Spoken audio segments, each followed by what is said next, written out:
सुदामा पांडे धूमिल हिंदी की समकालीन कविता के दौर के मील के पत्थर सरीखे कवियों में एक हैं। उनकी कविताओं में आज़ादी के सपनों के मोह भंग की पीड़ा और आक्रोश की सबसे सशक्त अभिव्यक्ति मिलती है। व्यवस्था जिसने जनता को छला है, उसको आईना दिखाना मानो धूमिल की कविताओं का परम लक्ष्य है। जीवन परिचय। धूमिल का जन्म वाराणसी के पास खेवली गांव में हुआ था। उनका मूल नाम सुदामा पांडे था। धूमिल नाम से वे जीवन भर कविताएं लिखते रहे।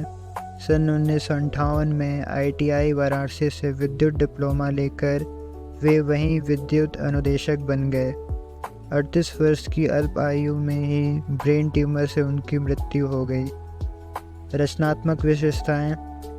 सन 1960 के बाद की हिंदी कविता में जिस मोह भंग की शुरुआत हुई थी, धूमिल उसकी अभिव्यक्ति करने वाले अत्यंत प्रभावशाली कवि हैं। उनकी कविता में परंपरा, सभ्यता, सुरुचि, शालीनता और भद्रता का विरोध है, क्योंकि इन सब की आड़ में जो हृदय पलता है उसे धूमिल पहचानते हैं। कवि धूमिल यह भी जानते हैं कि व्यवस्था अपनी रक्षा के लिए इन सब का उपयोग करती है, इसलिए वे इन सब का विरोध करते हैं। इस विरोध के कारण उनकी कविता में एक प्रकार की आक्रामकता मिलती है, किंतु उससे उनकी कविता की प्रभावशीलता बढ़ती है।